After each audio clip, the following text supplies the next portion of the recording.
Selamat datang di Hendra Blog, tempat belajar tak pernah berhenti. Terima kasih telah bergabung dengan kami. Bersama dengan saya, hamba Allah sebagai moderator di sini. Mari kita mulai. Terjemah Daqaiqul Akhbar bab 45. Mensifati bidadari. Di dalam hadits diceritakan dari Nabi Muhammad sallallahu alaihi wasallam. Sesungguhnya Nabi bersabda, Allah Ta'ala menciptakan wujudnya bidadari dari 4 warna, putih, hijau, kuning, dan merah.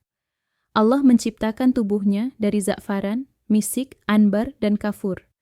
Rambutnya dari sutera, mulia, dari jari-jari kakinya sampai ke lututnya dari za'faran memberi harum-haruman, mulai dari kedua lututnya sampai kedua payudaranya, dari misik, dan mulai dari kedua payudaranya sampai ke lehernya, dari anbar, mulai dari lehernya sampai kepalanya dari kafur. Kalau seandainya ia meludah dengan sekali ludahan di dunia, maka menjadikan semua air di dunia itu misik. Di dalamnya tertulis nama suaminya dan nama dari beberapa nama Allah.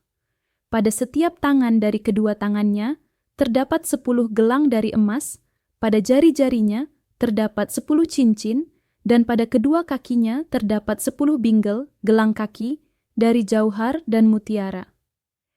Diriwayatkan dari Ibnu Abbas radhiyallahu anhu, sesungguhnya Nabi Muhammad sallallahu alaihi wasallam bersabda, sesungguhnya di dalam surga itu terdapat bidadari-bidadari. Dikatakan kepadanya, nama Aina, ia diciptakan dari 4 perkara, dari misik, kafur, ambar, dan za'faran, diadoni tanahnya dengan air kehidupan. Seluruh bidadari itu merindukan suaminya.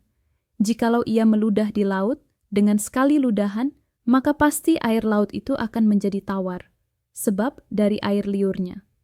Ditulis pada leher sebelah bawah, barang siapa yang suka agar dirinya seperti aku, maka hendaklah beramallah dengan bertaat kepada Tuhannya.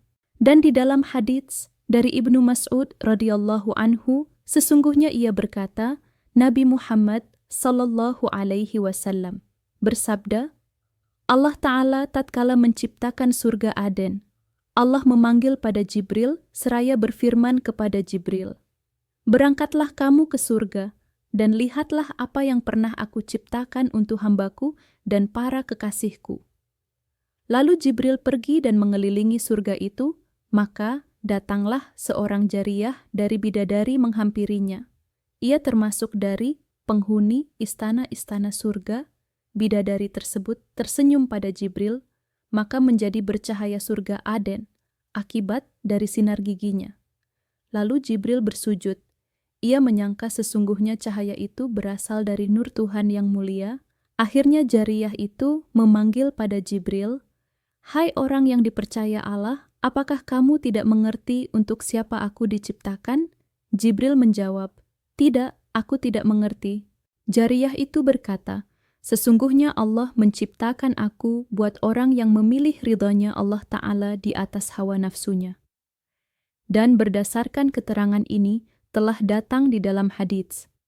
Sesungguhnya Nabi Muhammad sallallahu alaihi wasallam bersabda, Aku melihat di dalam surga ada malaikat yang membangun istana, batanya dari perak dan bata yang lain dari emas. Mereka terus membangun bangunan itu. Tatkala mereka berhenti membangun, aku bertanya, Kenapa kalian berhenti membangun?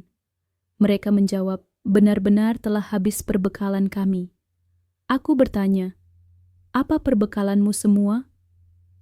Mereka menjawab, Berzikir pada Allah Ta'ala, karena sesungguhnya yang mempunyai istana ini adalah orang yang berzikir kepada Allah Ta'ala. Tatkala orang itu berhenti berzikir pada Allah, maka kami berhenti dari membangun istana. Dan di dalam diterangkan, tidak ada seorang hamba yang berpuasa Ramadan kecuali Allah menikahkan dia dengan seorang istri dari bidadari di dalam suatu khimah dari intan putih yang teruk.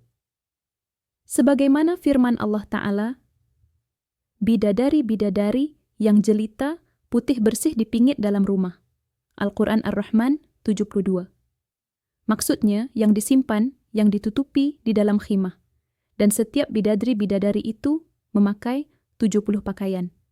Sedangkan bagi setiap lelaki mempunyai 70 ranjang dari yakut merah, pada setiap ranjang terdapat 70 tikar, dan setiap tikar terdapat bidadari, setiap bidadari mempunyai 1000 pelayan, setiap pelayan membawa piring dari emas yang akan memakan hidangan itu suaminya.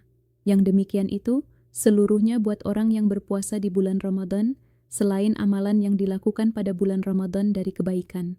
Terima kasih banyak telah menonton. Jika Anda menikmati video ini, pastikan untuk menyukai, berlangganan, dan menekan ikon lonceng agar Anda tidak pernah melewatkan konten terbaru kami. Kami menghargai dukungan Anda dan berharap dapat menghadirkan lebih banyak video menarik. Nantikan dan sampai jumpa di lain waktu.